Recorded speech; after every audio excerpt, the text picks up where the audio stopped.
आपको सादर प्रणाम। जय श्री राम। 22 जनवरी को जी बिल्कुल अयोध्या में भगवान राम की प्राण प्रतिष्ठा होने जा रही है जी। मंदिर में। तो राम मंदिर निर्माण का श्रेय किसको देते हैं, एक। और दूसरा, जो लोग सनातन पर सवाल उठाते हैं उनका क्या भविष्य? बहुत ही आपने प्रश्न किया है, महत्वपूर्ण भी है और शायद हमें उलझाने वाला भी। इसके लिए हम धन्यवाद करते हैं। सर्वप्रथम श्रेय तो हम किसी राजनीतिक पक्ष को नहीं देंगे। हम पूरा श्रेय राम मंदिर प्राण प्रतिष्ठा का उस समाज, उस सनातनी समाज को देंगे जो एकजुट होकर के इस लड़ाई में सालों से लड़ता रहा। वह समुदाय लड़कर इसमें आगे बढ़ता रहा और आज जितने भी भक्त विभिन्न विभिन्न राज्य, जिला, क्षेत्र, परिक्षेत्र, भारतवर्ष से एवं अन्य विदेश वर्ग से भी पहुंचते हैं, जो भी भक्त प्राण प्रतिष्ठा में अयोध्या पहुंच गया, वो सारा श्रेय उन भक्तों को जाता है। उनका एक प्रश्न का उत्तर बाकी है, एक बाकी है, हम भूलते नहीं हैं। सनातन के विरुद्ध जो बोलने वाले लोग होते हैं, वास्तविक वो बुरे नहीं होते, वो उनमें कोई बुराइयां नहीं होती है, महज एक समझ की कमी होती है।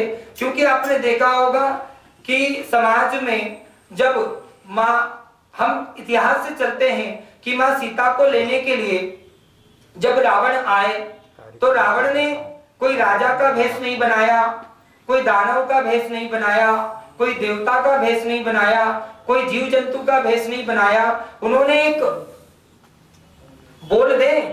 एक ब्राह्मण का भेष बनाया और उस ब्राह्मण को साधु से जोड़ा जाता है। तो साधु अलग होता है, ब्राह्मण अलग होता है।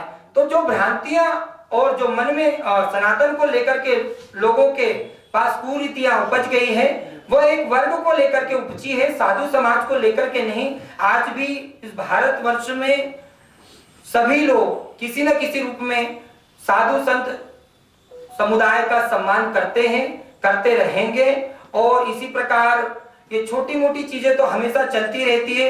आज आप लोग यहाँ सब उपस्थित हैं, इसमें से कहीं हो सकता है हमारे बातों से संतुष्ट हो, कहीं हो सकता है असंतुष्ट हो, कहीं हमारे समर्थक बन सकते हैं, कहीं हमारे विरोधी बन सकते हैं। तो संपूर्णता किसी भी मनुष्य में नहीं होती, हम में भी पूर्णता संपूर्णता नहीं है।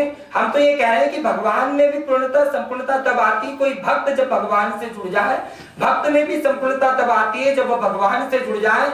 और उसी प्रकार आज देखिए हम सब जुड़े हैं तो संपूर्णता बनी है। या आप उपस्थित होते हैं, हम नहीं होते, या हम उपस्थित होते हैं, आप नहीं होते, तो संपूर्णता नहीं होती। तो इस प्रकार कोई कुरीतियां नहीं है और ऐसा कोई विनाश नहीं होता है। सबकी अपनी अपनी आस्था है, सबकी विचारधारा है। हाँ, सर्वप्रथम विचारधारा यही होनी चाहिए कि आप अगर किसी साधु संत को नहीं मानते, सनातन को नहीं मानते, कोई बात नहीं, आप बस अपने माता पिता को मानते रहिए। वही संपूर्ण समाज है, वही साधु है और वही पूरा सनातन है।